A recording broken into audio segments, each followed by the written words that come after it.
kids. It's time to get some SML podcast all up in that.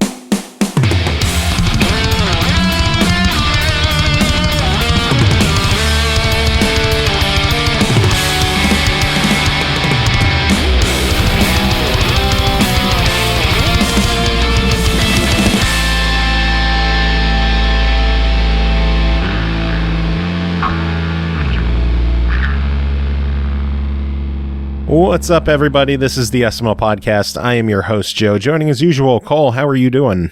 I'm not dead, but I'm pretty damn close. Nice. So there will be a shortage of me for this episode because I'm just kind of hanging in there like a hair in a biscuit. Ew. Ew. But have you ever tried to get a hair out of a biscuit? They just stick, right? That's me right now. I'm the hair in a biscuit. I throw away the biscuit. I feel like a thrown away biscuit. Hair in a biscuit. That's and then you bite into it, and just a long hair is in your teeth. You're like, "Where are they?" I'm not eating it. You're I don't welcome. even care. Look, as gross as it is, everybody heard that and understood what I was trying to say. That's a good metaphor. A real thing. And it gets caught in your teeth and you're dragging it out. You're like, whose hair was this? Did it come from me? Did it come from someone I know? Well, it didn't come from me because I don't have any goddamn hair. So. Could be a beard hair. You got beard. Oh no! If it was a beard hair, you would know. Yeah, it's a different consistency. It's a chin pube. Yes. Yeah. And when you see a beard hair, you always have to like triple question: is that really a beard hair? Wait, if it was a beard hair, it could be a different kind of poop. Yes. Yeah, I don't wonder where that hair came from. Why the fuck are we talking about this? Pernell is here. Chris is here. How are you guys doing? Just rubbing your balls in the biscuit batter. Clearly, we're stuck on beer batter ball biscuits, so I don't even know anymore. Nipple hair. Oh my lord. That's how I'm doing it. It's great, that and MP3 players. That's the topic du jour. We're old, guys. Once upon a time, we used to a modern day trendsetter. Yeah, we used to take full-size records and just shove them into these MP3 player things. It would consume the record and spit out its innards, and then what would remain? And that was called Napster. Speaking of fitting a lot of music on a tiny little thing, Pernell, I saw that you got a new SD card for your Switch. Yeah, I cracked. I ended up buying it. I figured between like a a card payment refund and my stimulus payment, I was sitting on like an extra 16 or so. So I was like, I'm still responsible if I spend like a sixth of that on a memory card. So I ended up buying the 1 terabyte micro SD. But then a friend put a little bit of scare into me, so I'm going to do a little bit of research on it because it was that guy who apparently fried his Switch by putting a terabyte SD card in it. So I don't know if it was with the card or if it was that specific card. But I need to do a little bit more research. But on the positive, on a brief dive into it without going too far in, I only could find accounts from that one guy across every outlet I looked at. And I can't imagine he's the only person who thought I'm going to buy a 1 terabyte card for my Switch that come along in the last half a year. So yeah. So I'm hoping that was just like a fluke on his part, and it's not going to actually happen if I use it on my system. But I do have the card. It's sitting there looking all googly, and then I got to figure out how to transfer all the data over. Though I'm thinking about it might just be saved quicker-ish to just download all the games again, because the save files, from what I recall, are stored on the console somehow. Like they'll all be on the console. It's just the game data itself that you have to download. Oh, hell if I know. I don't know what the fuck Nintendo does with their stuff. I know it's a breakfast now, and that's pretty cool. It's breakfast? What? I'm old. It was an old reference. Nintendo breakfast cereal. Oh, Jesus. That's right. I used to eat it with my record player while it played in the corner. It was great. Some other news, Pernell, I hear that you started playing a game, huh? Yeah. Though I still think this is probably a one-sided deal being fulfilled here. I did start Ori and the Blind Forest. So far, I am not even the Will and the Wisp yet, though. Why would I do that? That's the sequel. If anything, that one's expected. I'm expecting that to be the better game. So to play that one first would kind of ruin the first one for me, I would think, or at least make it not as effective as it would have been if I started there. So I went with the original guy first, and I am enjoying it. Though, I mean, I hope this changes later, because the only gripe I find myself having was that this is just going to sound weird, but I'm like, I'm still in the woods. The entire game is in the woods. Do you go to like a fireworks factory or some sort of bomb? I don't know. But like, it's like, okay, here's a new environment. What is it? Another forest. Like, oh, Jesus. But this forest is brown. But Pernell, what's the name of the game? Oh, Ori in the Blind Forest? See, that's the problem. Why can't it? The forest, it could be the centerpiece. He could have to go to outside the forest to save the blind forest, to give it sight again. Where does he get the glasses from? Glasses factory. He has to go there for a bit. He has to acquire all the parts to run them through the machine to get glasses large enough to fit onto a forest. It's perfect. It would work. Fucking glasses factory. I would be down for that. Ori and the Spectacle Shopper. That's a game. That is a game. But aside from like that random nitpick, though, I do enjoy it. I have been enjoying it. I like it has a solid sense of exploration. I like the fact that even though at first I was like, oh, come on, how do you not start with a wall jump? You get it so fast that you barely even notice you didn't have it at all. So, and once you get the wall jump, you start to get that real sense of momentum and exploration. So you're hopping and bopping. Though one thing that bugged me a little, but I think this is just, I got to accept that it's not the game, is that due to the way he attacks, he feels so detached from the combat in a lot of ways, because he's running and there's a wisp that's just like shooting fireballs out from behind him at whatever's around. You're just like, see, an enemy just mash the button. Where do you aim? Doesn't fucking matter. The fireball does all the work. You just have to watch, you know? And it's an interesting thing to sit there and see. Like, it focuses all the effort of the player on the platforming and evasion, because you don't have to aim any of your attacks. You're just there. So that's an interesting mechanic, because typically any other game or most games, you usually have to be in the melee. You have to be in the skirmish. You have to be aiming your attack. You have to get in and then get out. But in this game, it's just like, mash that button. They'll die eventually. But it may sound like I'm like, down talking the game or whatever, but quite the contrary. I do see myself playing more of it and even possibly seeing it to the end. You should. It is a very good game. Oh, it is. I'm enjoying it. I am very much enjoying it. Cole, do you have any questions for him about it? No. Helpful. You've been on his ass. I just wanted him to play it. I don't have any questions. I just wanted him to play it, and he did, and so I'm content. What if I came back and was like, this is the worst game I've ever played in my life? Ori's a little Ori, I knew you wouldn't do that. I don't know. I mean, I could have been like, Ori is so featureless. He's just a white sprite thingy. But that's not true, because if you'd played it, if he'd said that shit, I'd been like, this bitch is lying to me. He ain't play it. Because it's not true. All the enemies are blobs. You're a blob, Pernell. Yeah. Ooh. You're the hair of the biscuit now. Wow. Getting so Ori-offensive over here. I had no fucking into. Damn. Oh my God. But yeah, I do like the game. But now the real question is, so when are you going to start playing any game I'd recommend? When little bunnies pop up in my garden and tell me to. They do. You know what was funny was you posted that picture and I had edited it. For those not familiar, I've been hounding Pernell on Facebook. Like every time he posts, I'm like, that ain't Ori. I don't care what the fuck he's doing. This man could be eating a sandwich, sitting by the lake, in I don't know, Colorado or some shit, wherever there's lakes. Wherever there's a lake, I'll be there. Asking about Ori. And I'm gonna be like popping up out the water with my aquaphobic ass and be like, so how come you ain't playing Ori? And so Lake has changed over the years.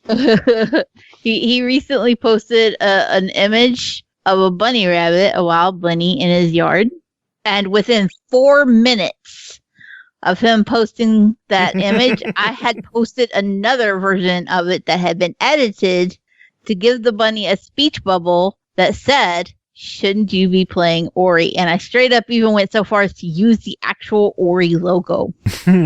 True, she did. Which makes me think you've somehow been sitting on that image waiting for someone in the world to post that picture of the bunny.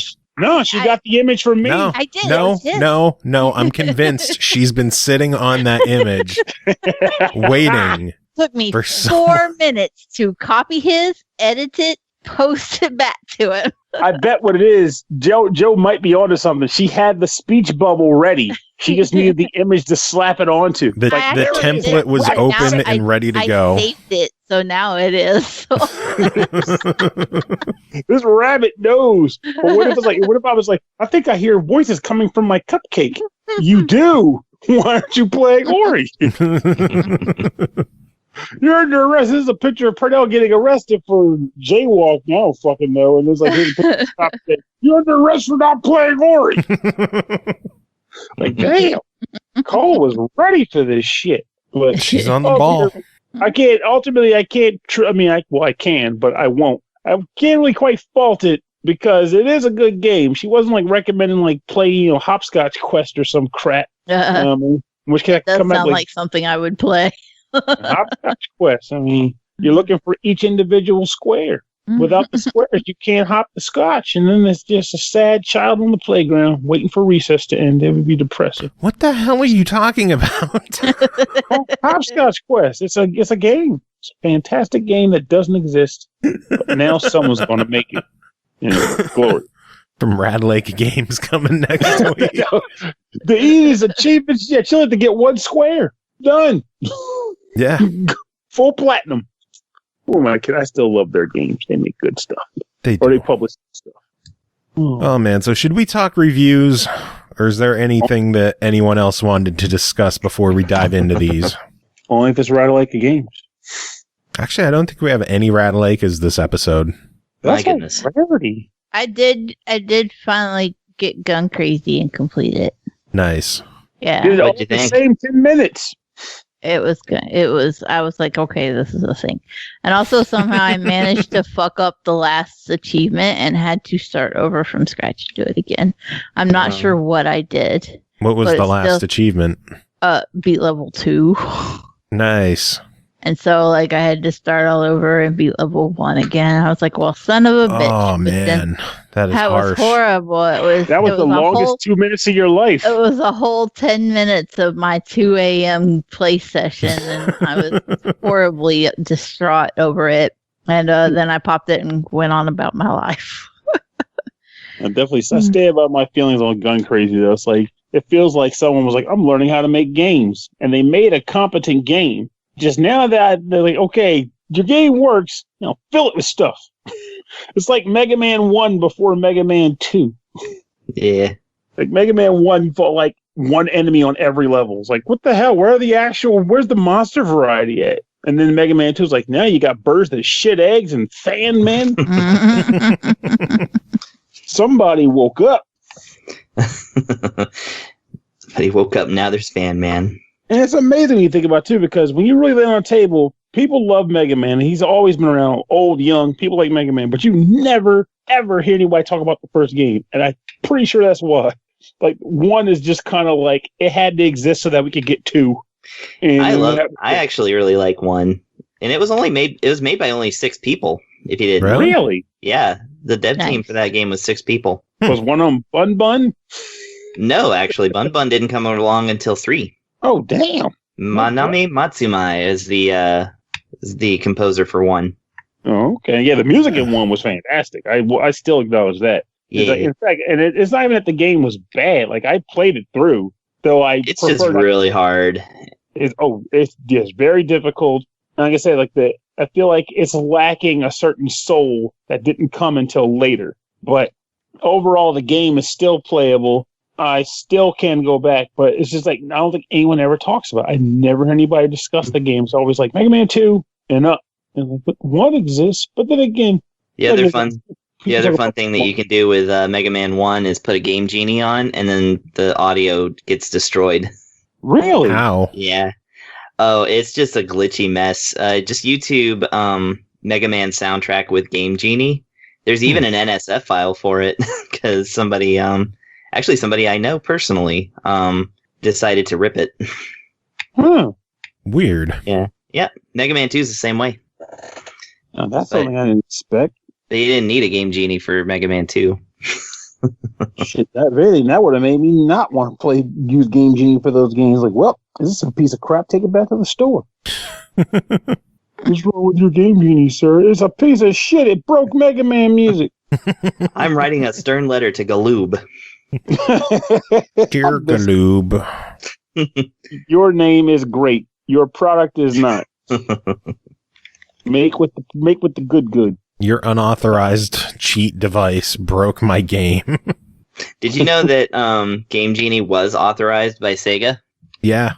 It was an authorized Sega product on the Genesis. I did not know that, actually.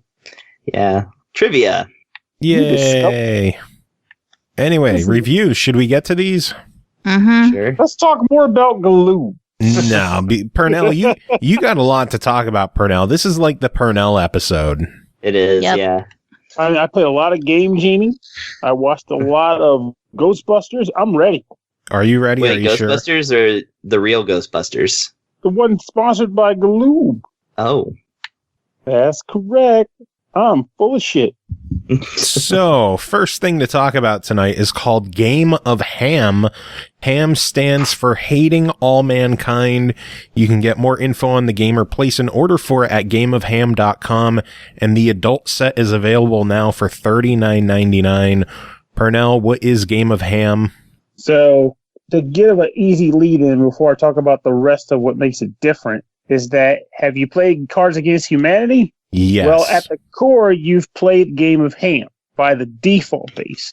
And what I mean by that is you usually start out with a series of cards that are played to a judge who's reading off a scenario. And your card is hopefully the one that makes the judge in the audience laugh the most when it's read as a companion to it. But time to talk about the actual full-on game. What makes Game of Ham special? Because there's a lot of games out there that have been like, hey, Cards Against Humanity exists.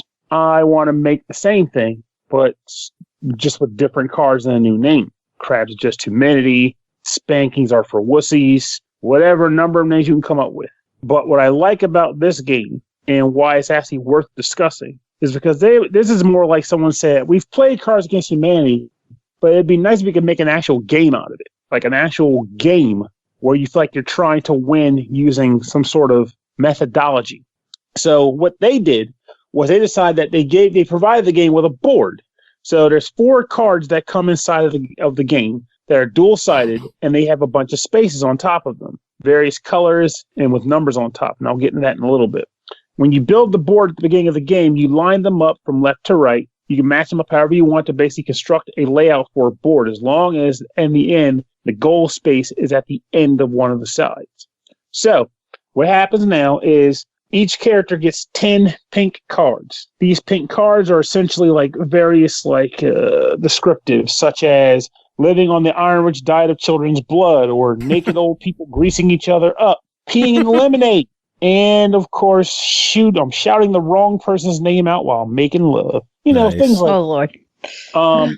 So you take each player gets 10 of those cards, and the judge will read off one of the black cards, such as, which also, by the way, this goes perfect with the living off children's blood card I read earlier. New evidence reveals that blank is the true origin of HIV/AIDS. Or during fall, kids like to go to see professionals extract blank from blank and make syrup from it. Oh Lord. So what ends up happening is the judge will read one of these cards off. Then the players will play the number of cards that is requested on the card. Sometimes it's 1, sometimes it's 2, and sometimes it may even be 3. You play that number of cards, and then the judge will read them all off in sequence, and then whoever has the funnier card will win the gray card or whatever. Now, here's where things get different from Cards Against Humanity in that regard. When the player gets that gray card, there are 2 numbers printed at the bottom of it.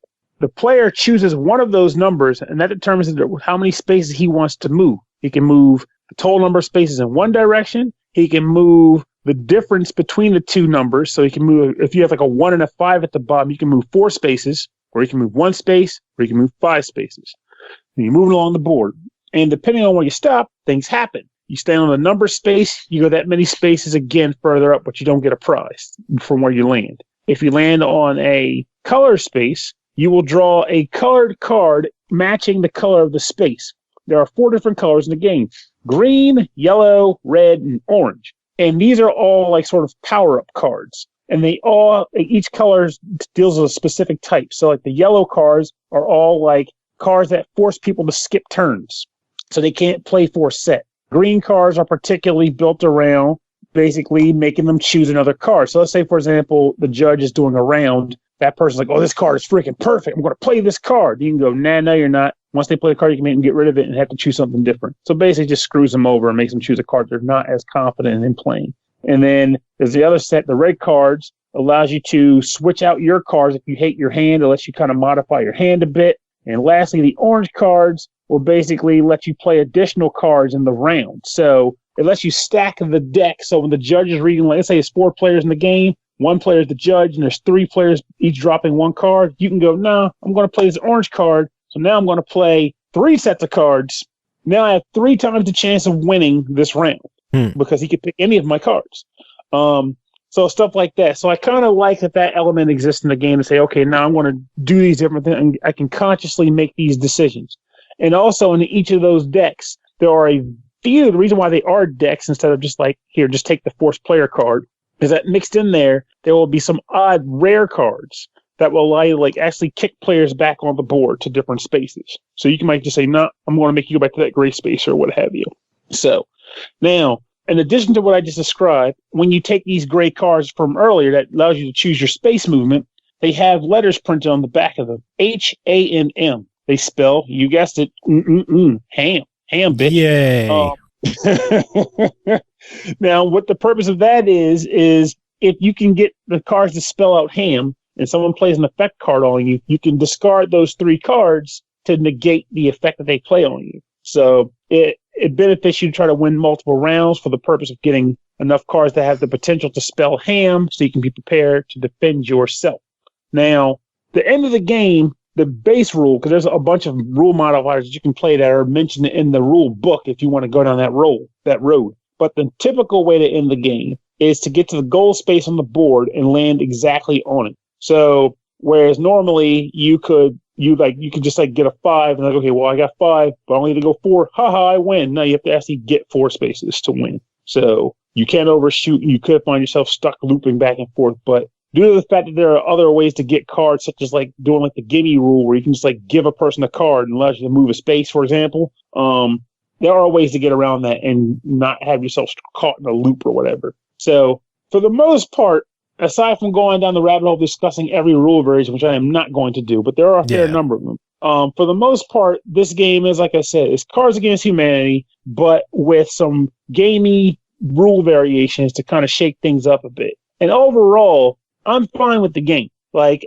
when I play Cards Against Humanity in general, I do enjoy the game, but I have always been that guy that's like, I typically don't want to play this so much because it's not really a game. It's just killing time. Like, I'm laughing, I'm having fun, don't get me wrong. But if I want to play a game, I want to play a game. And I don't look at Cards Against Humanity as like being a game in that regard. This could be that happy medium where I'm like, well, I guess I want to laugh at some rude cards, but I could try to win by getting to the end space, so I'll give this a shot.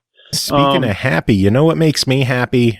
Rick, the fact that our good friend Victor X came in and dropped 1,000 biddies in chat. Victor, thank you so much. Norg, take it away. Dropping bits! All over your fucking face! Wet pancakes! Wet pancakes, indeed, George. Thank you so much, Vic. It means a lot. I very much appreciate you dropping the biddies. But Pernell, you were saying Game of Ham. Let's put this into perspective. It costs $40. What do you think of the package? Is it worth picking up? I honestly think it is worth the money it costs to do that, because you lay it on a table for people who aren't familiar but with these styles of game. Cards Against Humanity sells a box called the Bigger, Blacker box. The box cost $25, and that box was nothing but a box and one card cut underneath the lid that you had to cut out with a box cutter. People bought that in droves. That wasn't even the game. It was just a box to store shit in. I bought that. I did too. I remember that thing. Oh my God. So with that said, this game is $40. It's a game and a fair number of cards to start your set off with. And I believe they're actually doing like a lot. They have some print and play add-ons, and possibly they may even end up just selling the card expansions too. And furthermore, if you really want to go down that rabbit hole and you want to get dicey, you could buy this game, play with it, then take your Cards Against Humanity cards using the ham cards and write the numbers from those cards onto the Cards Against Humanity judge cards just to add on to the deck. So to me, I think this is a good one to start the party off with. If you want to branch out to other ones, go for it. But this is a good way to start it, I think. Nice. And it's nothing stopping you from even just playing this like traditional Cards Against Humanity if you don't want to do the whole board and stuff. So it just gives you variety and options to boot. Awesome. That sounds really cool. I'm going to have to pick this up so that when I have a party, once this whole lockdown quarantine bullshit's over, we can play Game of Ham and get stupid and crazy. I would play that. I would win. Bring it. Come up, visit. We'll all party again, and you could bring it up, and you could do that, and then you could show us La Mulana. Oh, mercy. I don't know if anybody wants to see that. You got to play La Mulana. You got to play it. It's an experience, man. You're just trying to dodge play. You got to play that game. Oh, Lord. Well, next game to talk about is called Hatsune Miku Project DIVA Mega Mix, developed by Crypton Future Media, published by Sega, released May 15th on the Switch for $39.99. A Mega Mix pack with 36 bonus songs is available for $59.99. Hatsune Miku makes her Nintendo Switch debut in Hatsune Miku Project DIVA Mega Mix. Take the stage no matter where or when. Her music will be sure to reach your heart. Pernell, tell us about this one. Well, Hatsune Miku came out at a pretty convenient time for me because not too long ago I got into the idea of I had the idea of wanting to go back to play my copy of Hatsune Miku Project Diva F on the PS3, only to learn that I hate configuring rhythm games on my TV to play because lag is bullshit on TVs. Yeah, calibration is a bitch. I don't want to deal with any of it. So, lo and behold, not even joking, like 2 days later, this review code comes down the pike. I'm like, yeah, I want to play this game. I just wanted to try to play Hatsune Miku. So, it came down, and before I even talk about the game proper, I'm just going to flat out spoil it. I was pleased with this product. I am happy with it. But what is it for people who have no idea what the hell Hatsune Miku is, aside from a crazy, weird word pair? So, it is a rhythm game that features a series of Vocaloids, which are essentially computer voice modulated singers. And the idea behind the base game is that you choose a song, and on the main screen, a series of like letters or say arrows pertaining to the face buttons, and the actual arrows on the cross-pad will move onto the screen from out the sides. And they move towards a silhouette on the screen, like a silhouette that just like basically overlap would be the letter or the shape direction. And once it overlaps it, you have to press the button for the timing. So, letter comes in off the screen, goes to its silhouette point. You have to match the button press to the timing. There you go. That's the rhythm. And a lot of these symbols and a lot of these letters will come on the screen, and you have to hit them all in sequence. It's a very simple game by that concept of style description, but it's actually very intense when you get to the higher difficulties, and the music of which you are playing these things to is a lot of fun. And in addition to that normal style of button press, sometimes you'll get sequences where you have to press like multiple buttons together. Sometimes you'll get scenarios where you have to like flick the thumbsticks left or right. And for the most part, that's the game. But it's a fantastic game because you find yourself tapping to the beat. You want to master the songs. You want to get high scores on them. And there's 101 songs on the game with which to try to do this on. Which that's a lot of songs. There's a good number of them. And then in addition, there's like, I guess like you said, there's DLC for the game too, which Sega, if you're interested, send that over to them. Okay. But if you don't want to, I feel content with what I got here, though I may end up getting the DLC anyway because I want to play some of these other songs. But The Sega gave it to me. The game itself is a lot of fun, though. And that's just the base mode. So the base mode of the game is worth the money by itself. And while the other stuff could go either way, which I'll talk about in a second, even if you're not interested in that stuff, I would say the game is worth the money just for the default product that you get. Now, the individual music videos that play for each song, they have character models that overlay them, typically based around the song itself. So, for example, it might be a song like Sadistic Music Factory, and the character for that song is Miku. So her character model dances and sings throughout the song. However, you can go into a customization menu and change Miku's clothes if you want by spending VP that you earn from playing songs to buy her new clothing and accessories, dress her up, and then put that version of her in the song to dance for the video. Sometimes you can actually swap out Miku entirely and put in other Vocaloid characters that are in the game franchise, like Ren and Lin, or that redhead girl, Luca or something. I don't remember her name. But essentially, you can swap the other characters in and have them sing and dance the parts of the songs that you want them in. So it's a sort of like visual customization option that you can throw with the game. And in addition to that, there's also another gameplay mode style in this called mix mode.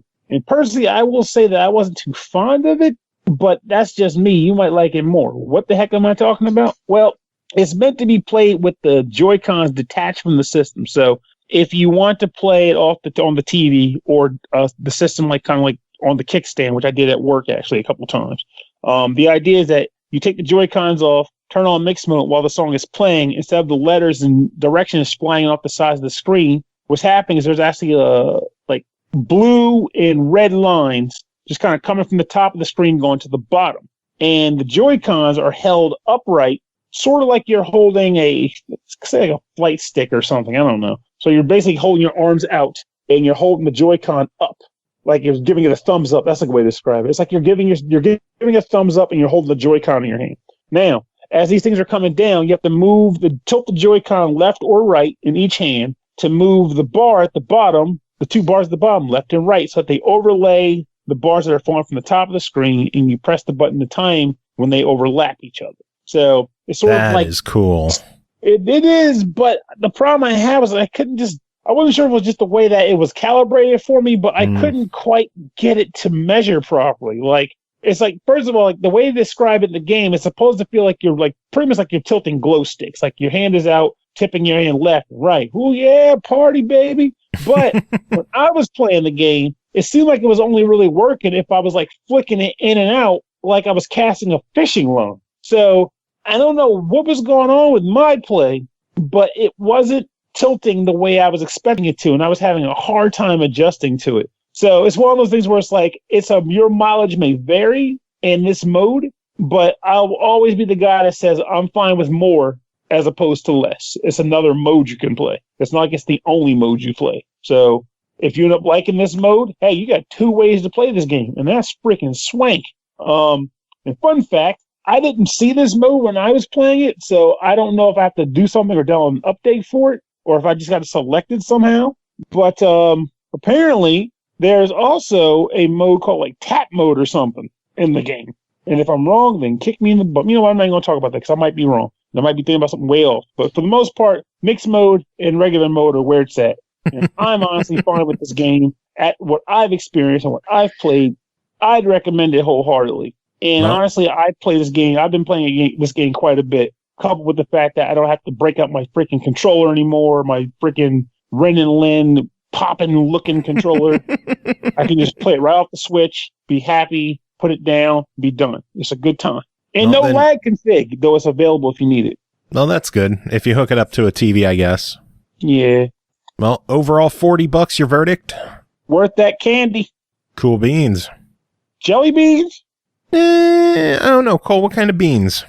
Kidney beans. There you go. Why would you do that, Cole? Jesus. It's just for that reaction. Jesus wept, Cole. Jesus wept. Oh, my Lord. All right, next game to talk about is called Gravity Rider Zero, developed by Vivid Games, published by QubicGames, released May 8th on the Switch for $6.99. Ride, jump, and challenge gravity. The bike balancing game is about two things, getting cool rides and pure racing. Chris, tell us about Gravity Rider Zero. Only two things in life. What was that again? Getting cool rides and pure racing. And pure racing. Oh my goodness. Okay, so yeah, Gravity Rider Zero. So I was actually pleasantly surprised by this one. Cause I don't know, I downloaded enough games that look like this on the preview screen. Or, like what do they call it, the icon? Yeah. And then like load them up and it's just like some Gilson B. Pontes crap. But oh no. In spirit. Gilson. Gilson. But no, actually, once you get into it, so the best thing to compare this game to is Excitebike. You basically select your vehicle. Of course, you only have one vehicle to start with, and you select your courses, which are cleverly named 01, 02, 03, and so forth. We get up into 04, 05, up to 33, it looks like. Maybe more, who knows. But yeah, the whole thing is that basically once you select the course, you go into 3 stages. Oh, of course, it does a tutorial for you, so that's really nice. Kind of teaches you how to do things. But yeah, once you get into a course, it basically gives you 3 stages, and when you get through the stages, they vary in ways that I'll explain in a second. But when you get to the end of all 3 of them, there's certain requirements that you're supposed to meet, depending on which stage. Sometimes it's just, complete the level. Sometimes it's play a stage, the combined stages in a certain amount of time, and, like some things like that. And of course, there's one that's, don't lose a heart. You lose a heart if you crash, which more about that in a second. And depending on how you do at the end, you basically get rewarded with experience points, which go towards unlocking new vehicles, and then these purple points, which basically is your currency, where you get to purchase new paint jobs for your vehicles, different things like that, like just ways to customize things. You can even customize the light trail that comes off the back of your racer, which is actually kind of fun in a way that I'll get to. But yeah, so like basically it's a race, quote unquote, but you're not actually, all you're doing is controlling the tilt and just holding down the accelerator button when you need to and stopping when you need to. This is done with the right and left trigger buttons, respectively. One's A also accelerates, but A or RL will accelerate, and the left trigger will brake, which sometimes, the courses aren't just races. Like sometimes it's an obstacle course. Like most of them are obstacle courses, really. And sometimes you actually do have to completely stop yourself, like to ride down an elevator or something like that. And they're nice about it because they like actually tell you to slow down. And then when you push the button, and it like slows down the whole action of the race. And then, once you push the button, it goes back to regular speed so that you can do that. So yeah, that's basically what you do. And you can replay stages. You get, of course, rated on a 3-star system, depending on whether you met all 3 of the requirements by the end. And basically, as the more stages that you beat to it get at least 1 star, which of course the 1 star is just complete the levels, like no matter what it takes, then it unlocks the next level. But like I said, the more stars you get unlocked, the more currency you get. And again, that all goes towards customizing your bike or other vehicle, actually. So the first couple are bikes, but then you get a, what do you call it? Like it's a 4-wheeler buggy kind of thing. And immediately what I did was I unlocked the paint job that's just called USA. And it makes it a big American flag. And then there's an interesting, like, okay, so usually you purchase different kinds of trail, like I said, that come off of the back of your rider as you're racing. So like the original is a blue streak, and then you can buy like a yellow streak, and of course you get these as you gain levels of experience, you get more unlocked and available. But there's one in particular for just the four-wheeler called Off-Road. And it's if you can complete a double front flip or a double back flip, which I'll talk about in a second. But it is basically a constant stream of grass and mud, ghost grass and mud. So you look like you're riding an American lawnmower, and that's what beautiful. I've been racing on. Yeah, that's what all that to say that's what I've been racing on the most. Yeah, I even unlocked a jet bike and have barely used it because I love my American lawnmower. So yeah, and it's actually kind of cool because you can preview like all of the different like bikes that you can unlock, and there's some real creative ones. You can actually look like they're not silhouetted out. I love that actually because it really gives you something to strive for. For instance, if you collect 56 stars across the stages, then you can unlock a unicorn motorcycle that is to be. You have to see it.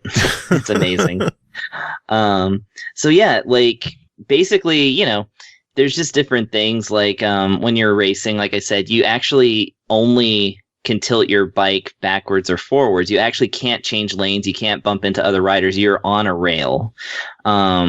So you don't actually have to worry about crashing that way. You have to worry about crashing about 1,000 other ways.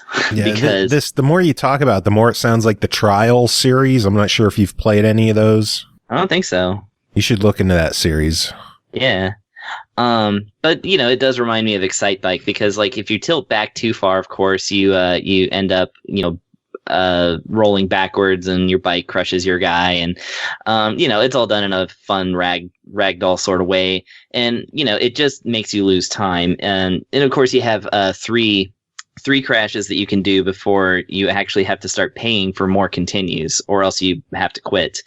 The continues only cost 10 of the monies, but and like you easily accumulate like thousands of monies, so it's not like a big deal. You'd really only whip it out if like you really, really wanted to just get to the end of the level. You just keep dropping in quarters. Personally, I just strats. Exactly. I just continue every time. But and of course, you need to have a deathless run to get all 3 stars. But yeah, so like you have to make sure that your bike is balanced, and also that changes the way you land your bike, of course, affects your speed. And if you tilt the control all the way back or all the way forward, you can do a backflip or a front flip. Or if you use your boost, which is actually the left bumper button, to get you a super boost, which, by the way, is extremely dangerous to do if you're trying not to crash into things.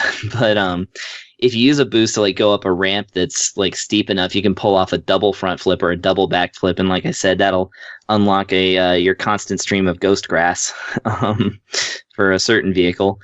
And so yeah, like there's tricks that you can pull, and also once you land, if you do a flip and then land it, you actually get a speed boost, which is great.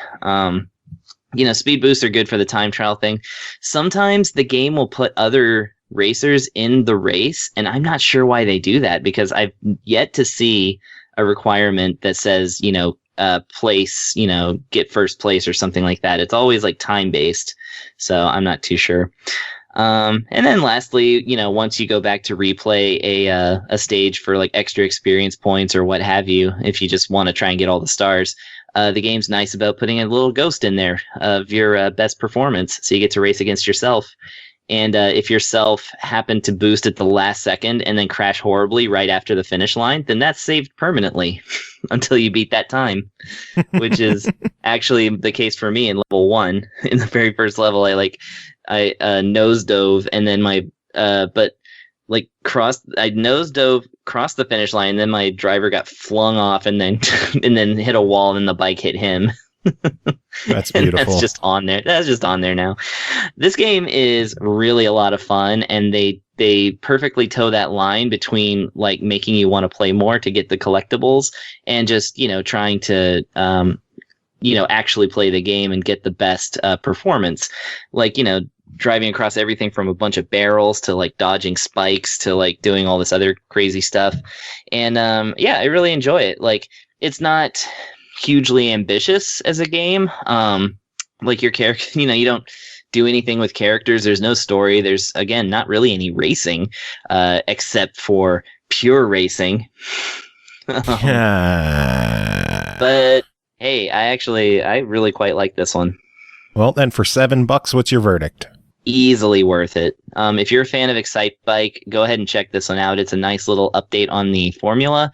If you are looking for a traditional racing game, then this is not one of those. And those are actually, you might as well get Gear Club Unlimited or something on one of those times when it goes down to $2. It's been doing that lately. I like Gear Club though. That's a solid racer. No, I do. That's what I'm saying. Like, just get that for like $2 when it goes on sale if you want a traditional racer. But yeah, this one is a less traditional thing, but it's also very fun and worth your time. Cool. All right. Next game to talk about is called Bullet Beat, developed by Ternox, published by Xitilon or Xitilon, or I have no idea how to say this. I company's don't know name. Xitilon. It released May 19th on Xbox One for $4.99. Bullet Beat is a shoot 'em up where everything at the level is in tune with the music, even the shooting.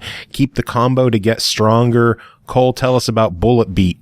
So it's a pretty simple game. I had some misconceptions about it being more rhythm based, but it's definitely more of a bullet hell.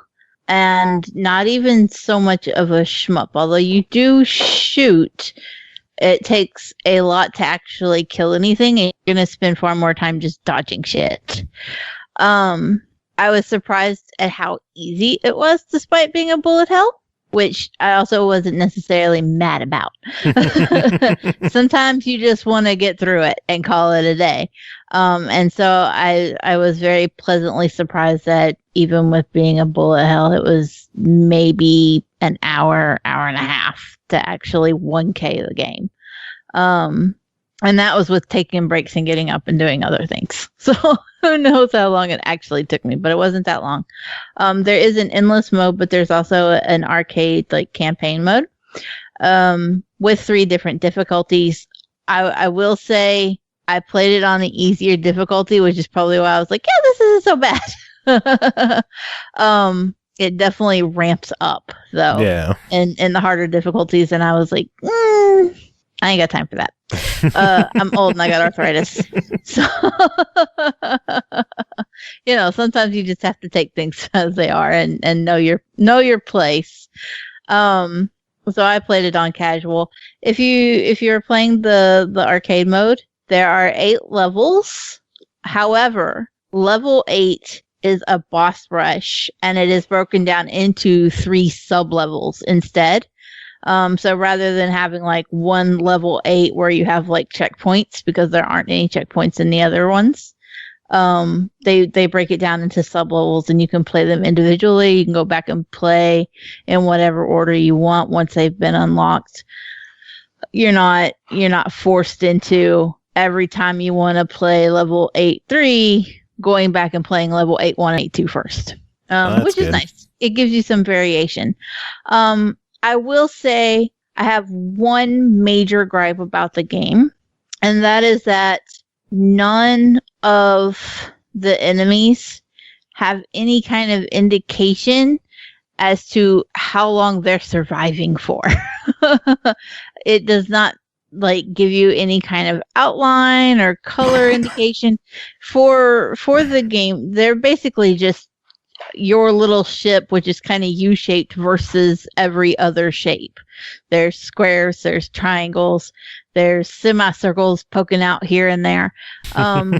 It's not graphically intensive, but it does have a lack of information as far as not making it visible to, there's no health bars, or you can see that you're hitting things because there's like a little bit of bullet splatter, like your empty shell casings go, he's been quiet this whole time. Been quiet this whole time. I started talking. He's like, oh, we're having a party now. But there's there's, your empty shell casings kind of go flying around. So you know that you're actually shooting. You can tell that they're hitting. But whether or not it's doing any damage is up in the air. There's one specific level, level 6, where you have to hit 2 circles that are kind of blocked. And you have to have a special power-up that splits your gunfire to actually hit the 2 blocks at the same time.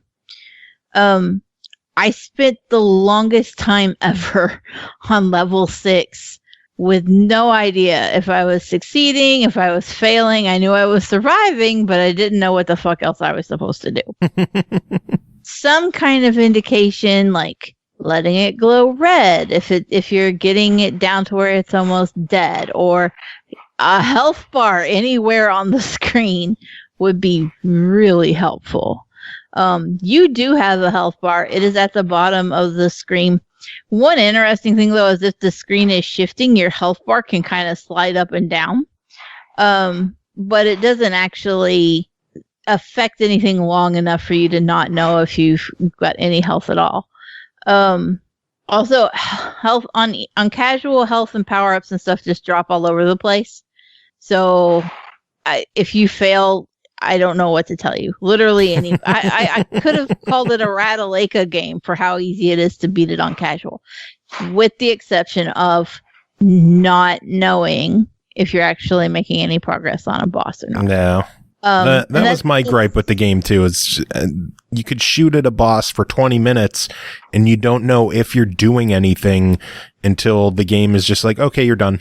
Right. Yeah, it just kind of, like, there was at one point, the first time I did level 6, I literally spent, I would say, at least 15 minutes laying into it with no idea of whether or not I was succeeding or not. It wasn't until my second gripe is about to come up. It wasn't until I fucked up. I pressed pause because I went to go eat dinner. And when I came back, I just pressed A out of habit. And when you press pause, the game automatically puts you on the menu and highlights restart instead of resume. That's a no-no. That shouldn't be a thing. It is a thing. It is an unfortunate thing. I hope they listen. I hope they consider changing that. Because I had literally spent a disgusting amount of time trying to figure out level 6 only to have to start it all over again. Oh, man. Once I did start it over again, I beat it in like 4 minutes. I was like, oh, this is what I do. It's fine. And then the funny thing is, level 7, I knocked it out in like a minute and a half. I was like, what is this? I don't understand why some of the levels go on too long, and some of them are just like, hey, you did it. And I'm like, but I didn't push a button yet. It's a little erratic, but overall, I think it's a pretty fun little bullet hell. And it's only $5. Oh, boy, you cut out there on my end. I said, and it's only $5. Joe? Yes. Oh, no. Oh, no. Skype. Oh, no. Skype went kaput. What's happening? Yeah. Can anyone else hear me? Still. Everyone else can hear me? I hear you now. I hear you. Okay, Cole, you can hear me? Everyone can hear me? Yeah. Okay. Brought to you by Boost Mobile. Skype went a little unruly there. So, $5, what do you think?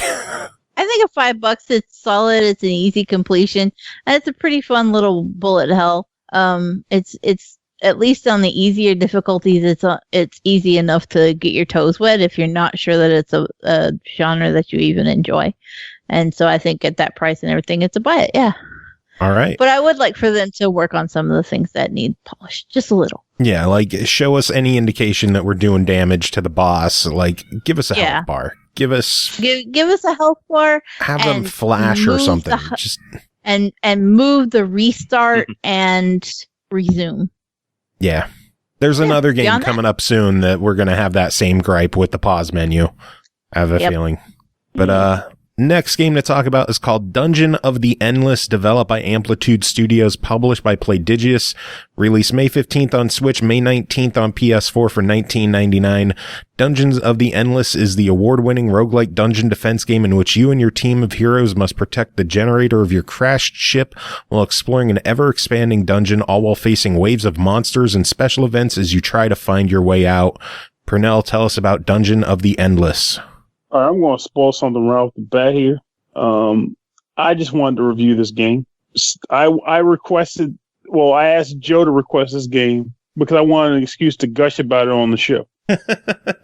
It's already a good game. Buy the damn thing. I've been a fan of it for years. But now it's on the Switch. Huh?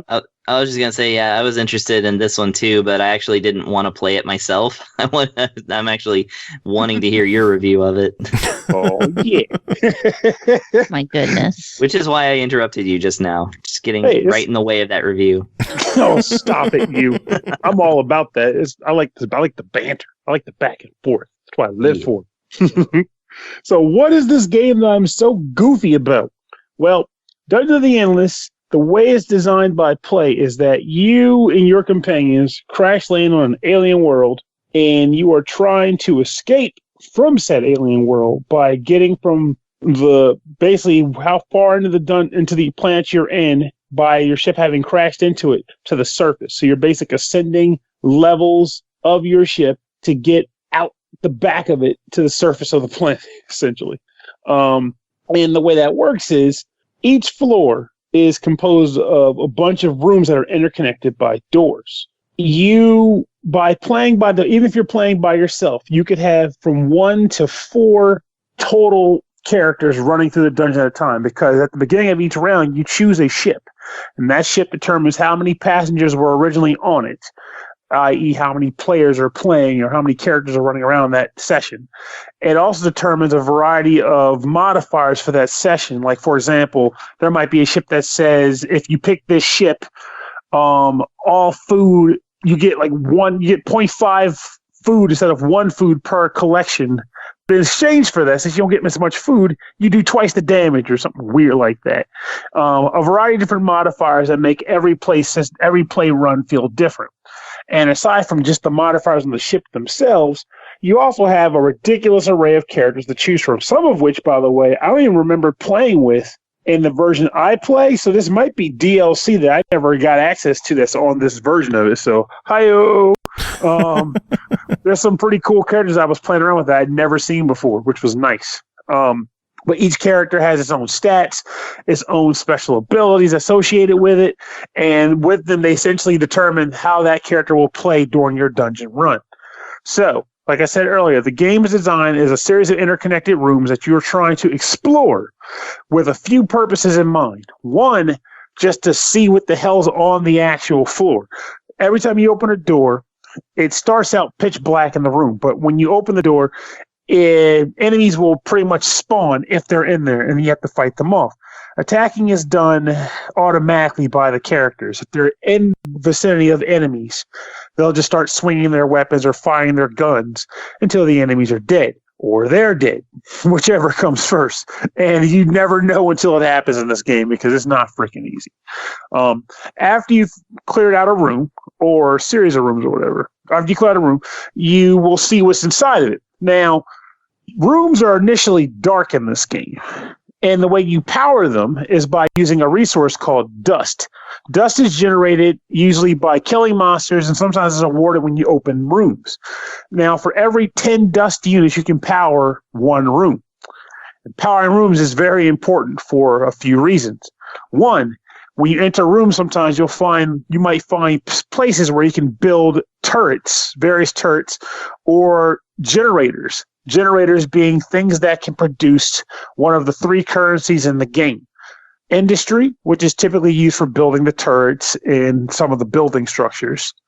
Science, which is used to research new technology when you find one of the event spaces that lets you research technology.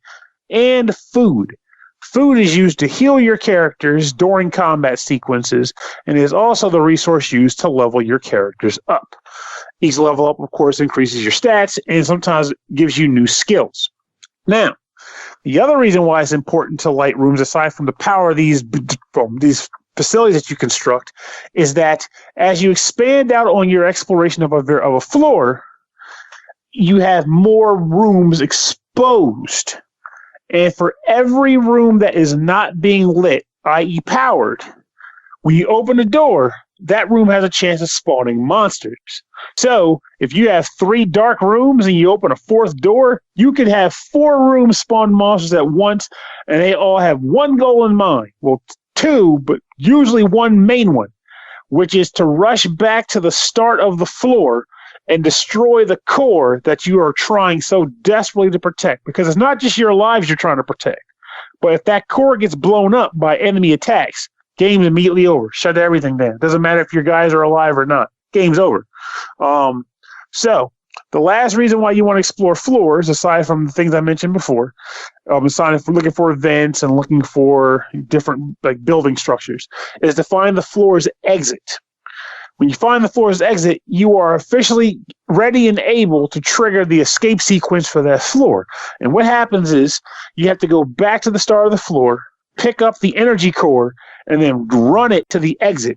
And the moment you pick that core up, every room, even the ones you didn't explore yourself, become active. And every dark room will spawn monsters infinitely until you get off the floor. So if you can't, so they can overwhelm you and kill you while you're trying to get the product to the core to the exit. And those sequences get to be pretty racy or dicey when you get to there's not racy, there's no sex in this game. Gets pretty dicey as you're going to the later floors. There's like 15, 20 rooms, and all those rooms are probably spawning monsters, and you're just trying for your damage to get to the exit before you're overwhelmed. Because if you stay there too long, you will be overwhelmed. It's just going to happen. So it's a beautiful concept where you're like, okay, we're at the end of the floor.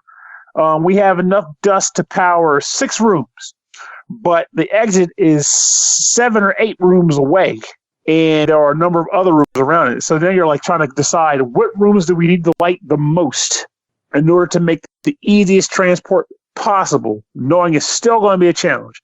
It is freaking fun. I adore this game so much. There are merchants that you'll sometimes come across that if you find them, they'll allow you to buy equipment, being armor, accessories, or weapons for your characters. And the currency used to purchase stuff could be any of the 3 resources that you have. So you might be, I don't know, really in need of food. You might be low on food. You come across a merchant, he's like, hey, you want this cool sword? It's going to cost you 30 food units to get it. You're like, well, fuck you, man. I'm trying to conserve food here. But people got to eat. All of a sudden, that sword isn't so valuable. Whereas it could be another time you're playing, and all of a sudden, that awesome sword you see in the store costs industry, and you're swimming in industry on this particular run. So you just shop him out, buy everything he has, because you're loaded like that. Runs like that do happen. Also, sometimes NPCs can be killed by the monsters that are running around the floors when they spawn. So interesting dynamic that could occur there if you're not careful. But quite frankly, I have been playing this game for years. I have not grown tired of it. And in addition to that, I still recommend people buy it to play it with me. I love it that freaking much. On the Switch, one thing it does lack that hurts it, but doesn't kill it, is it doesn't have online play, from what I can tell. If it's a possibility that comes on there later, I would hope so. It would be real freaking nice. But this version did not seem to have it. So what I ended up doing when I was playing it, it was my literal only time in the history of playing this game for years. This is the only time I've ever played it by myself. And was it bad? No. It wasn't as good as playing with my friends, but it was still actually fun. What ends up happening is if you do a run and your ship holds more than one person, which, let's be honest, most of the time, most of the ships are going to hold at least 2 people, sometimes up to 4. You control every person. You can move them individually between the rooms, or you can select all of them and move them at once together as a unit to different rooms. Now, when you want to use their special abilities that you unlock from leveling them up, you have to have the character selected individually to press the button to trigger their ability. If you're moving them all together, you can't trigger their abilities because they all would use the same cross buttons, and that would just get wonky. So it requires you to think a little bit more about who you're moving, when you're moving them, and when you're moving them too. So it changes things up a bit, but it moves so smoothly on the Switch that it was just a new way for me to play a game I already liked. So ultimately, I had fun doing it that way too. I sucked balls at it, but I had fun trying to not suck balls at it. This is a game that this will be one of the easiest recommendations I've had on this show. Because again, I've already been a fan of it. I got it on one of my favorite game consoles, and I still like playing it on there. So it's almost like, what could be wrong with it? And I couldn't find a thing about it that I didn't like. I just really hope the developer finds some sort of way to give this game online playability, because it would make this game light years better than it already is. But even without it, it is still a fantastic product that I cannot recommend enough. Well, then $20 your official verdict? Buy the shit out of it. All right. I will. Yes, sir. Do it. And it's on your favorite system, too. It's been on there, in fact. Then I probably already have it. Let's be honest. True. But if not, you need to remedy that. Same. I need to check my list and see if it's not already on there. Oh man, yeah, I can tell you, if you don't have this game, this is like a must-own game. And also worth mentioning, I didn't even say it, the humor's on point too. Like all the things you can buy and equip your characters with have like funny little like tidbits descriptions on them, and they're all great. I love good flavor text. Yes. This game has fantastic flavor text. You will love it. Awesome. You should check out Levelhead or Crashlands from Butterscotch Shenanigans. They have really good flavor text in their games. That's a great name for your company. It is. You should listen to last episode where George was on doing a review for Levelhead, and he did the Butterscotch Shenanigans theme song. Nice. Barbershop Quartet style. Butterscotch Shenanigans. That was good. Listen to the show. You'll know what's going on. But we do have more show to go. Tim's going to be coming on to chat, so I will let all of y'all get going, and I will proceed on to the show with him. Does anyone have any final words before we move on? Bye, Dungeon of the Endless. There you go. Bye. All right, and finally tonight we are bringing in our good friend Tim Ekibus. Tim, how are you doing? I'm doing well. How's things? Doing okay. Hanging in there. Should not have my hand in front of my mouth when I'm trying to speak. But, yeah, doing pretty well. Lots of reviewing going on between things for this evening and next week. Yeah, you're a busy guy. I'm a busy boy, yeah. Like, the conversation went from, like, last week from, like, oh, do you want to do this while you're doing that? To, like, I don't think this other game is coming in, to, oh, this game just showed up 5 minutes later. Yeah, the timing on that was pretty comedical. Yes, it was quite comedical indeed. But, hey, it's getting you to play some good games, huh? It's getting me to play some games. We'll find out if they're good or not. Yeah, if they're good or not. I've yet to play one of them, but that's because I had so much other stuff going on. But yeah. Why it's and one of those that you didn't play. We're talking about right now. No. Yeah. And one I got to, but we'll figure this out. Whatever. I watched the trailer. Fuck it. We actually had that happen once on the show where someone was going to review a game, but their graphics card was incompatible with the game. Oh dear. So they reviewed the trailer and gameplay footage of the game. Oh, God. Hey, we were upfront about everything, so. Had to do what we had to do, I guess. We had to talk about the game on the show, and that's how we handled it. Yeah. We do crazy things. Oh, so should we dive into your two games? Let's dive in. All right, you got two of them to talk about. The first one is called Hunt Down, developed by Easy Trigger, published by Coffee Stain Publishing, released May 12th on Xbox One, Switch, PS4, and Epic Games Store for $19.99. In the mayhem-filled streets of the future where criminal gangs rule and cops fear to tread, only the bounty hunters can free the city from the corrupt fist of felony, lay waste to the criminal underworld, and make a killing in this hard-boiled action comedy arcade shooter. Tim, tell us about Hunt Down. Action comedy. I mean, I guess, yeah, there's funny stuff in here. I wouldn't bill it as an action comedy. Like an action game first that happens to be funny. Happens to have some good writing. some good stuff in it. Yeah, Hunt Down. Woo! Yeah, this is a side-scrolling shooting game. Kind of a cyber. It's we are in the dystopian future now. But yeah, this has like kind of a cyberpunky, futuristic, apocalypse sort of vibe to it. Yeah, where you are a bounty hunter, or one of 3 bounty hunters that you can play as. And you are tasked by some shadowy organization to go and there's story. There's story and quality writing in this game. You don't really need it, but it's there. It does add some good flavor to things. Just you'll get these briefings. Kind of the game is broken down into like 4 different sectors of the city, and your client will give you like a rundown on, or your boss or whatever will give you like a rundown on the area before you go in. So it's just like a nice little bit of extra stuff. And then, yeah, you got to go in there and take out these gang bosses in each area. So the game, it's a 2D side scroller. You pick one of 3 characters. You have a woman whose name I forgot. You have a guy named John Sawyer, and you have an android named Mo Man, which is a great name. And sometimes the enemies will react. They'll be like, "Oh shit, it's Mo Man." just a good name. I like playing as him. I mostly played as John Sawyer. Mo Man has the fun of having a gun that fires exactly as many times as you hit the shoot button, which is always a mechanic that I appreciate. Reminds me of Metal Slug. But Mr. Sawyer has a metal lower jaw. And also, he has just like a magnum that just does slow firing, but does good damage, and that eventually just seemed to suit my needs the best.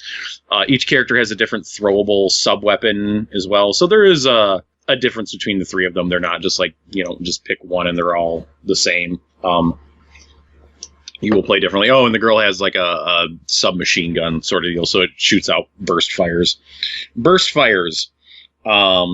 So you get dropped into these levels, and actually you drive into these levels in your sweet future car, I should say. Sometimes running people over as you as you drive in. So as you scroll the levels, it's not really. It's a good mix of like sometimes you can get a little more runny and gunny, and sometimes you have to slow things down a little bit and use cover. So there will be like maybe like some boxes or barrels that you can duck behind really quick, though none of them are indestructible. You can't just like turtle forever. There will also be like doorways or like garages, or just like means where you can kind of duck into the background by pressing up to get out of the way as well. So sometimes you will have these shootouts where it's like you're ducking out of the way, then leaning out and firing off a couple shots, then going back into cover before you can, trying to shoot a guy down before you can run forward. But it's not a thing where it's just like cover, stop, shoot, and then go. It's like, no, you cover, you take a few shots, and then you take out the one guy that was in the way, and then you keep moving. Got to keep moving forward, because then someone's going to run up in your ass. Like if you're hiding in one of those doorways or whatever, like if somebody just runs up on you, they can still melee you and give you the hurt. You also have melee attacks yourself. If you're close up to somebody, you will give them the kick. Just kind of knock them away, which can be used to kick people off of cliffs, which is good. You will pick up. Your character starts off with a throwable, but there will be other throwables. You can pick up like grenades and Molotovs, and there's like remote mines, stuff like that.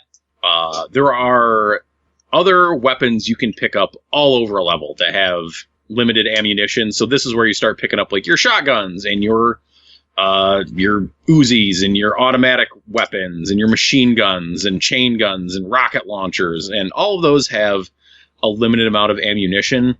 And you can only carry one at a time. You can switch from that back to your your standard issue gun, which does have infinite ammo. Just if like you don't want to waste rockets on just a guy, you can switch back and just use that.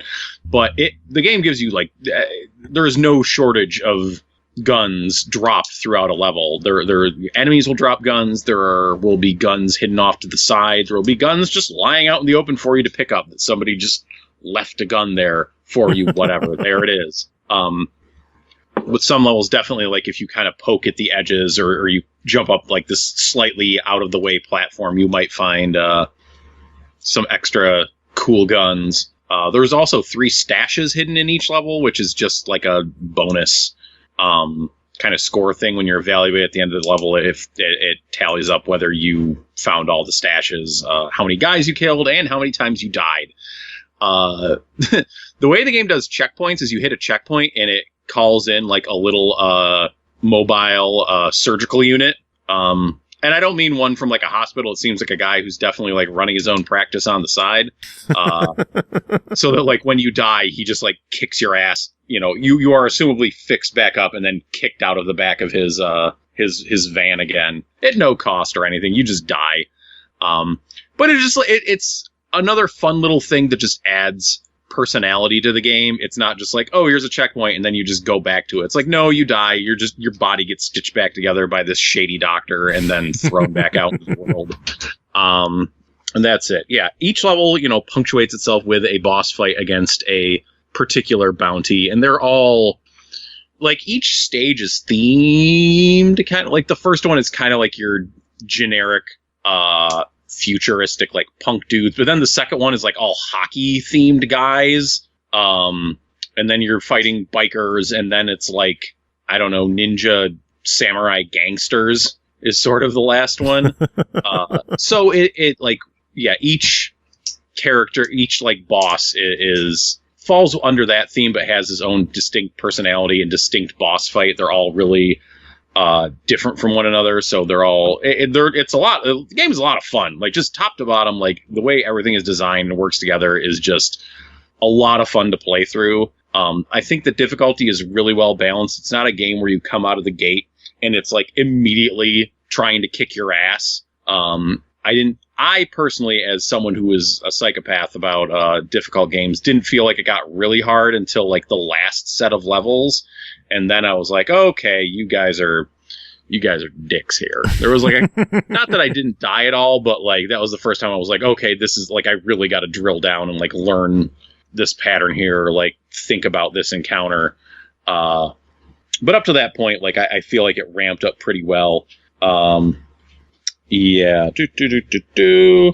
The game. Yeah. Yeah, it's just really solid and really well made overall. Just like the graphics look really good and are really detailed. Like it is not, you know, the levels are not repetitive. They do not feel repetitive anyway. They feel very distinct from one another. Lots of unique encounters. They do a good job of like every kind of zone. Like as I said, they each have their own theme, but even within that, like the enemies are very different from one another. It's not just like, oh, well, here's the guy who, you know, uses this. Here's the melee guy who runs at you. He's just skinned a little bit differently. Here's the guy with the heavy rocket launcher, and he's just skinned a little bit differently. Like the enemies all in each area are all very different from like the ones in previous areas. Like in the hockey area, the melee guy, he skates at you. Of course he does. And so he's like, a lot of guys skate at you in that one. So he's a lot faster. In the biker area, there's a lot more. Well, there are dudes on bikes and cars that you have to look out for trying to run you over. So yeah, each. Yeah, it's just the game is just like a lot of fun. Like the guns feel good. The game looks good. It sounds good. Like all the voiceover, like it's like they filtered all the little voice lines just to make it. It sounded to me like it was coming out of like an arcade cabinet in the 80s, like where it's like, yeah, I can understand the words, but they're just like muffled like a little bit. At least like that, and just like the sheer amount of voice lines and shit talk coming out of like bosses and enemies and your character. Yeah. It's something. I believe Mr. Sawyer told a boss that he was going to make them wish that their father had pulled out earlier. Jesus. That one was pretty. That one was pretty in there, but or out there. Wow. That's kind of level of grunginess going on in the writing of this game. But I think it all works really well, and it's a lot of fun to play. Well, then at $20, what is your verdict? Yeah, buy it. Yeah, absolutely. As beyond just playing the game, of course, it has extra difficulty levels to make your life more miserable and give you more replay value. Or if you just want to play through as different bounty hunters, though you can change your bounty hunter at any time. It just takes you back to the beginning of a level if you decide to do it in the middle of a level. But yeah, you're not like locked into your Mo-Man playthrough. You can always switch. Sounds good. Yeah. All right. One final game to talk about tonight is called Star Horizon, developed by Orbital Knight and No Gravity Development, published by No Gravity Games. Released May 14th on the Switch for $9.99. Experience fast action, thrilling levels, spectacular explosions, and lots of pew pew pew. Star Horizon is a reboot for the on-rail space shooter genre. Oh. Tim, tell us about Star Horizon. Man, I wish I liked this game more. Oh no. I don't hate this game. I just wish I liked it, I guess. I don't know. Anyway, well, I do know, and I'm about to tell you about it, I should say. So the game, yeah, it caught my eye when I was looking at it on the eShop, for that exact reason. I want more on-rails 3D shooters like Star Fox. There just isn't enough of those in the world. I feel like it's a pretty forgotten genre. So that's why I wanted to check it out here. So the game has got... it looks good. It looked good enough, really solid polygonal graphics. Everything looks nice and sharp. And you go into these levels, and your ship has you got your rootin' tootin' shootin' laser, your base laser. You can do barrel rolls. You can do barrel rolls. Do a barrel roll. Do multiple barrel rolls. It's up to you. You do it all with one button, which is weird. Whether you're going left or right, you just kind of tap it and then you roll. You also have swarm missiles, which will shoot out a cluster of 3 or more eventually missiles, which will seek out enemies, or just one heavier torpedo doodad. And both of those are on a cooldown, so you can use them with pretty solid regularity, which is good. The shooting, you have a pretty big reticle. And it's much bigger than the lasers that you're shooting out, which are very, very slim, very, very fit, shooting out there. And basically, any enemy, you want to get this sizable reticle over top of the enemy, and then you will auto aim onto the enemy to shoot them down or shoot at them, or whatever. The lasers will just hone in on an enemy that's in there, and it's just not something that felt great to me. And also you use that for locking on your missiles, though that's a little bit different, especially the swarm missiles. Obviously you'd want to get a few targets in there, and then you just smack the button and they go out. But just kind of just the base, aiming a laser to shoot and hit something didn't really feel good, because you're not really and it's a disconnect for me, because I'm trying to aim for a lot of the game is I'm looking at the laser and trying to guide that towards my targets, but I really just needed to get them into this big square on the screen, and then the laser would do it itself. And it creates this weird situation where I think about how I would play these games, and you have to keep moving and dodging shots, where it's I want to sweep my laser blasts over top of an enemy and hopefully get a couple shots in, and then move. It's going to move past them because I'm still getting shot at, so I'm trying to keep my ship moving.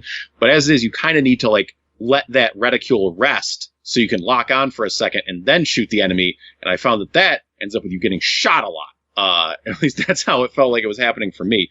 Your ship does have shields that regenerate and hull damage, which does not. So you definitely have a little bit of leeway, but it just didn't feel great overall. As you go in the levels, they try to do this thing, and it's on some levels more than others, where you're kind of the third or fourth level, actually the third and fourth level, in different capacities. You are flying around, one, you're flying around this large freighter, and the other, you're flying around the outside of this space station, and on the one, you're fighting this freighter because the dude just doesn't like you and just starts fucking shooting at your ass. And so you have to like shoot. You're swinging around to shoot the different gun emplacements on the freighter in order to just like disable it so he'll stop shooting at you, basically. But you're not deciding when your ship is flipping from one side of the ship to another. So, like, you'll be confronted with, like, oh, there's, like, 5 lasers here and one big one in the background, and I'm, like, trying to dodge and shoot. But then it's like, all of a sudden, the game's like, ho, now we flip over to the other side. And it's just like, oh, wait, what? Okay, now we're going over here. And then you flip over to the top, and it's like, okay, well, there's some lasers over here, so I'm going to fight them. But then it's like, okay, now we're going to flip back to the previous side again. And it doesn't, like, warn you. It's not something that you tell it to do. I mean, that's kind of a unique situation because you're bouncing back and forth, shooting lasers on 2 particular sides. But yeah, also when you're going around clearing around these mines around a space station, and it's like I think they're trying to give you, the sensation of like your ship is flying around and trying to give you these big swooping movements as you're flying through space, but just ended up kind of being like, okay, well now suddenly I'm turning this way, and it would play the trick of like, oh, and now there's something like right in your face that you have to shoot, or you're just getting hit by a mine. It's like, oh, I can see it hanging right off the edge there, and I bet I'm going to swing that way in a second, and lo, I did. But again, it just doesn't feel good. Like, when I think of these games, I feel like more like I am going down a corridor. Like, even when I'm in, like, a space battle, I am mostly, like, flying in a straight line, like, down, like, a pipe, basically. So it's not swooping all over the place. And I get the idea of trying to evoke this sensation of like flying around in space and trying to make it feel, cool and dynamic. But I think it's trouble when you're being shot at the same time and you don't know you're going to move. And then like my ship is being pulled into shots or out of position or like, losing the thing that I was aiming at. Just didn't feel good. Yeah, God. And then the next mission too, I forgot, like, yeah, you're like trying to defend these transports, which is always a top tier, mission in any game. And you're like swooping around and through these transports and trying to shoot these enemy ships.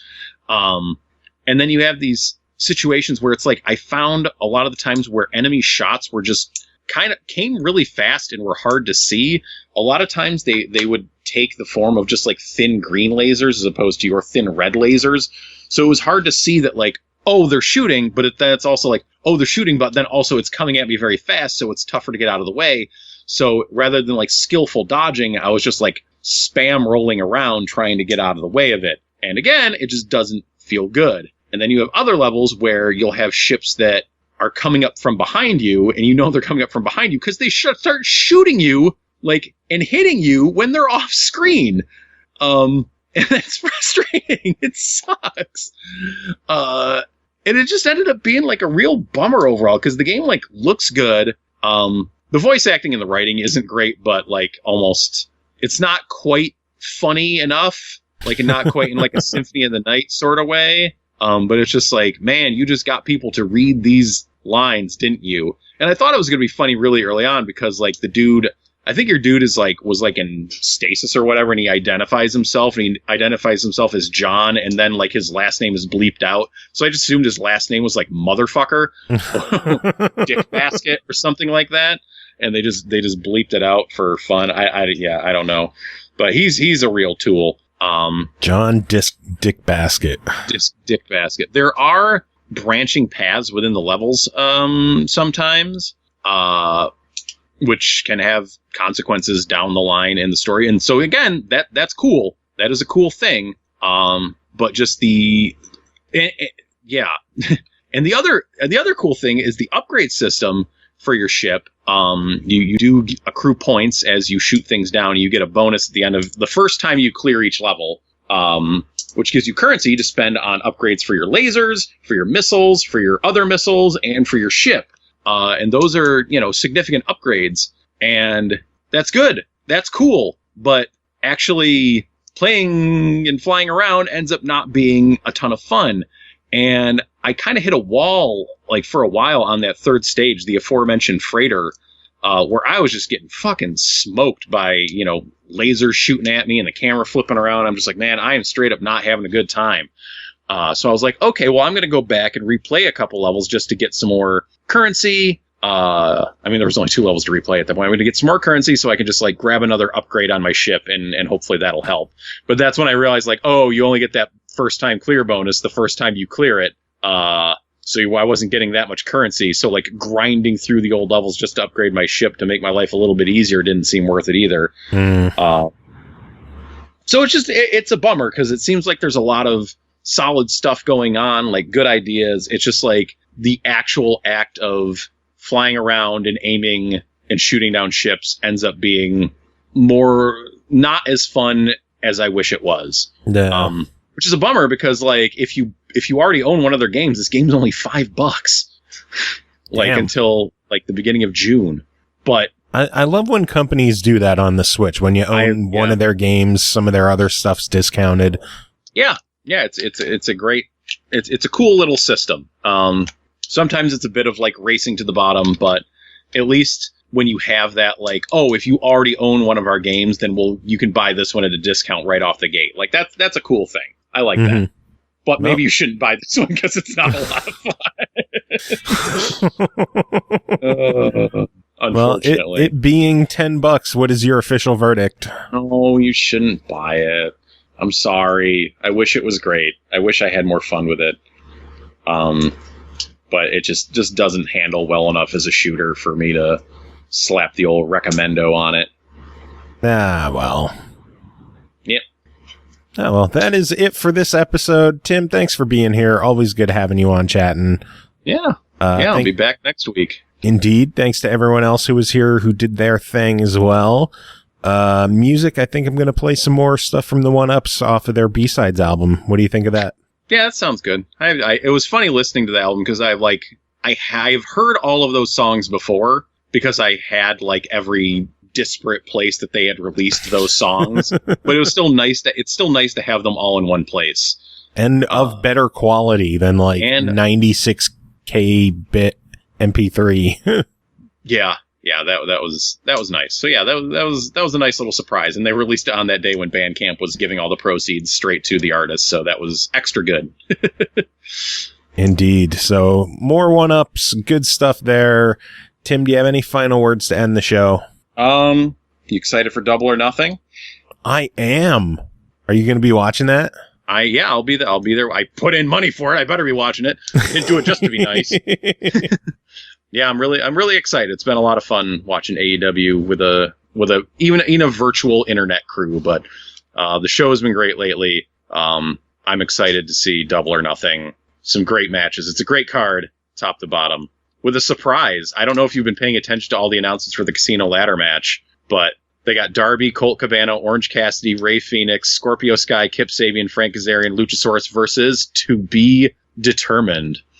Oh, be a surprise.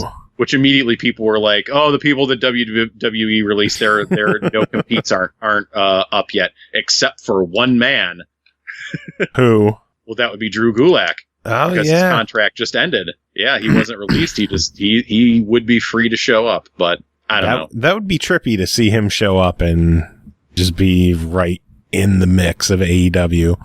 Yeah, I don't know. He seems like I don't know if I see him going there, but I don't know. We'll see. I like out. Surprises. Yep, we'll find out Saturday night. Live on pay-per-view.